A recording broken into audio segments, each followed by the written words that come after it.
Alright, so in this video I have another quadratic equation, and it's in general form. And notice that I can always tell it's a quadratic a quadratic function, because it is x squared.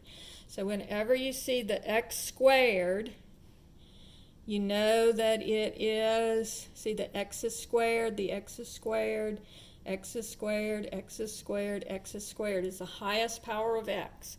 So you know that it's a quadratic function, and you know that it's going to be a parabola. All right? So on this one, notice that this one has a positive number, so this one should be turning up, because if it's positive, it turns up. If it's negative, it turns down. All right? So the number out in front of the x squared is what you're looking for.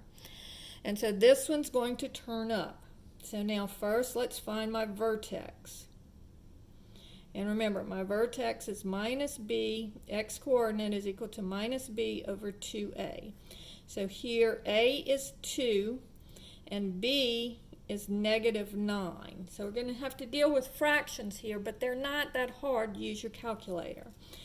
So this would be, the opposite of negative 9 is 9 over 2 times 2.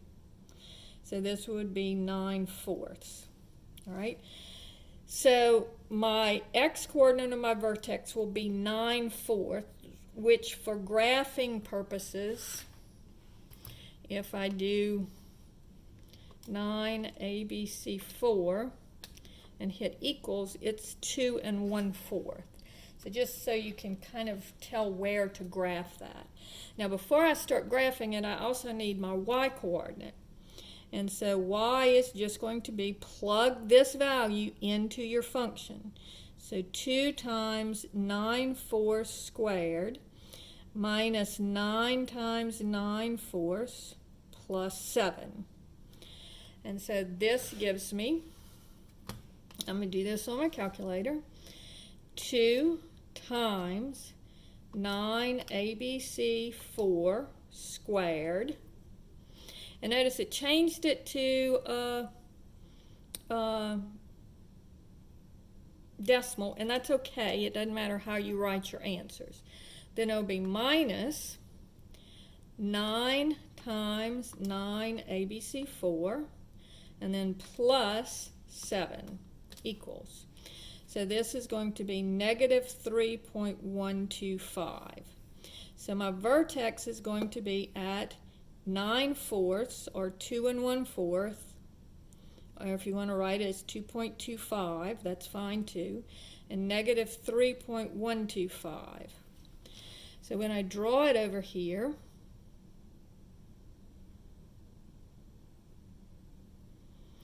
it's going to be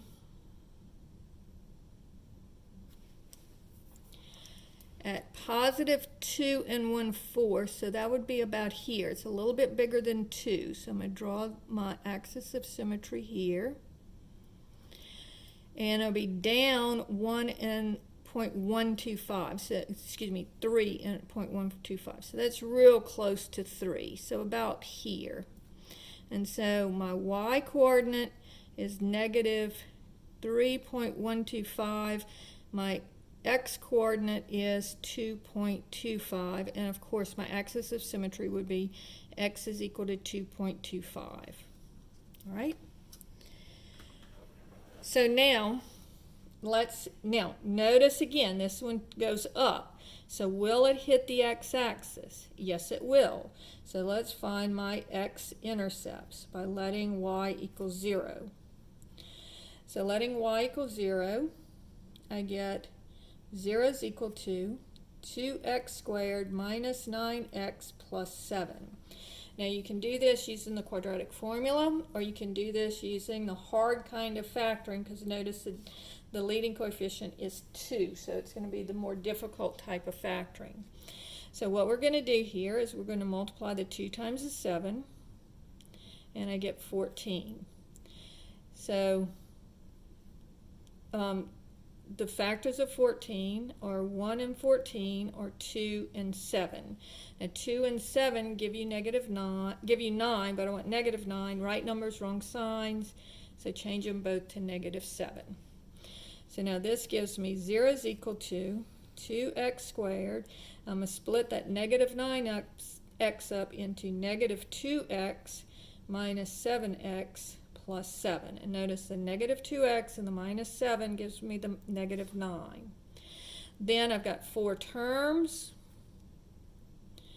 So taking out the 2x, I get x plus 1, because 2x into 2x squared gives me x. And then, I'm sorry, this should be minus 1, not plus. And then 2x into 2x goes one time, but positive into negative gives me negative. Now on this one, I'm also going to take out a negative 7. I have a common factor of 7, but because this middle term is negative, I always take out the negative with it. And again, if I divide negative 7 and negative 7x, I get x. And negative 7 into positive 7 gives me negative 1. So now I have 2 terms, and I have a common factor of x minus 1. And so factoring that out, I get 2x minus 7. So if I take out the x minus 1, on my first term I get 2x, my second term I get minus 7. So setting this equal to 0, I get x equals 1, add the 1. 2x minus 7 equals 0, add the 7. And I get x is equal to 7/2, which that is 3 1/2. All right. So if you want to change this into decimals, you can do that as well. So my x-intercepts are going to be at 1. So this is 1 comma 0, and this one would be 3.5 comma 0. So 1, 2, 3.5. All right. Now the last thing I need to do is, for my graph, is to find my y-intercept. So my y-intercept, I let x equal 0, and that's real easy because it's of the form that it's in here. So this would be 2 times 0 squared minus 9 times 0 plus 7. So this is 0, so it's just 7. So this would be the point 0, comma 7. So 1, 2, 3, 4, 5, 6, 7. That would be right here. And then again, this is over, and this one's hard to tell. So let's just go ahead and, I'm really bad at drawing this, but I'll try my best. And then this one would be over here somewhere, about the same distance. All right, so again, axis of symmetry. Okay, notice that this is a minimum value, and it occurs when when y is negative 3.125. My domain, again, left to right, this one goes left, this one goes right, so my domain is all real numbers.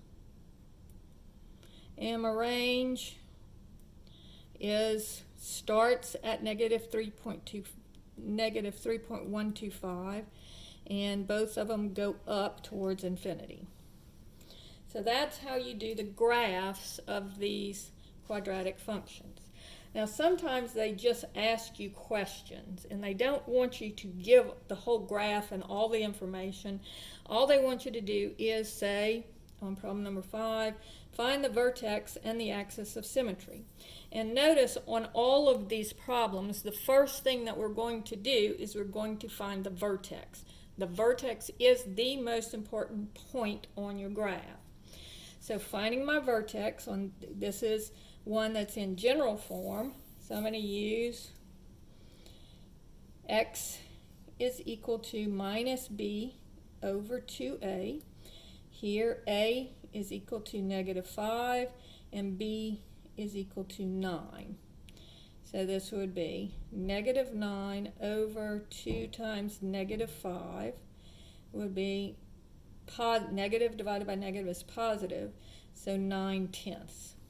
Now my y-coordinate is just going to be negative 5 times 9/10 squared plus 9 times 9/10 minus 1. So let's do that on the calculator. And if you want to do 9/10 as 0.9, you can do that. So this is -5 times 9 ABC 10 squared plus 9 times 9 ABC 10 and then minus 1 equals 3.05. So my vertex would be x coordinate is 9/10 or 0.9, y coordinate is 3.05. And my axis of symmetry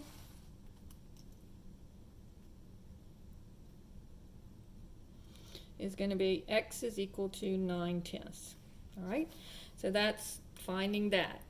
On this one, find the domain and the range. So looking at this one, my vertex I can tell real easily by just knowing that this is shifted over a positive 4/7, because if I make x minus 4/7 equal to 0, I'll bring the 4/7 to the other side, it becomes positive.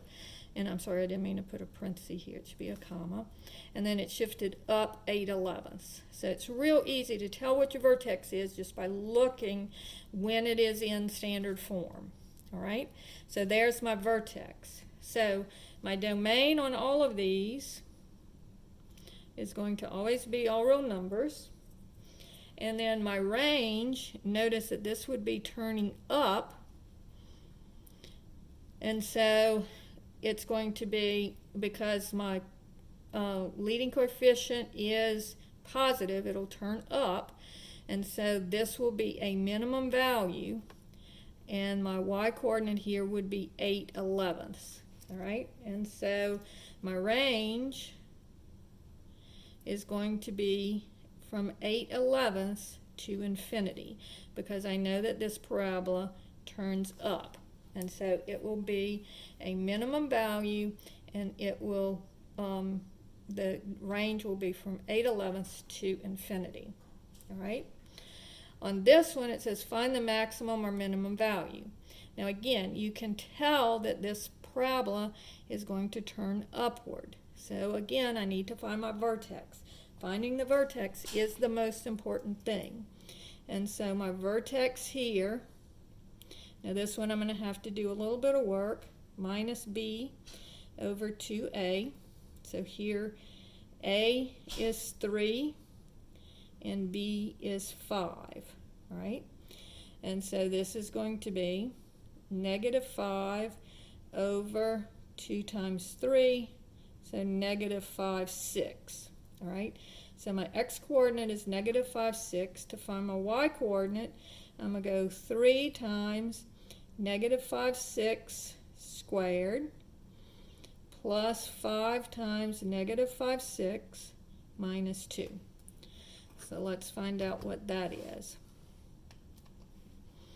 So 3 times 5, change the sign, ABC 6 squared plus 5 times 5, change the sign, ABC 6 minus 2 equals. So this would be -4.083. All right. So again, this one's going to be a parabola that's turned upward because it's positive x squared. And so this will be a minimum value. And my y-coordinate will be -4.083. And that is how you find the maximum or minimum. All right, so again, let's review what we did. So looking at quadratic functions, there are 2 forms. One is the standard form where you can tell how it's shifted. And then this number out in front tells you whether it's reflected or whether it's stretched. all right, are compressed. So on these, you find the vertex just by looking at how it's shifted. You know the axis of symmetry will be whatever the x-coordinate of the vertex is. Your zeros or x-intercepts are where y equals 0. Your y-intercepts are where x is equal to 0. That gives you other points on your graph, and then you can draw it. From that, you can tell your maximum value, and again, the maximum value is always the y-coordinate of your vertex, or if it's a right side up parabola, it will be a minimum, and it will be, again, the y-coordinate of your vertex. The domain is always all real numbers. The range is, in this case, since it's turning downward, it starts at negative infinity and goes up to this same value, 4. This one is a minimum, so its range starts at negative 8 and goes up to infinity. All right? If you have one in general form, you have to use x is equal to minus b over 2a. Once you do that, you plug that answer into the function to get your y-coordinate, and then you can go through the same thing. All right? If they just ask for questions, again, the first thing you have to do is find your vertex, okay? Then the axis of symmetry is your x-coordinate of your vertex. The domain and range, domain is always all real numbers. The range is always going to be involving the y-coordinate of your vertex, all right? And if it asks for a maximum or minimum value, again, that's always the y-coordinate of your vertex. And it will be, if it's a right side up parabola, it will be a minimum, and the domain will be from that point going up to infinity. If it's an upside down parabola, then your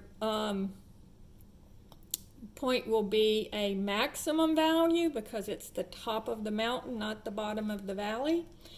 And so it'll be a maximum value, and your domain will start at negative infinity and go up to that point.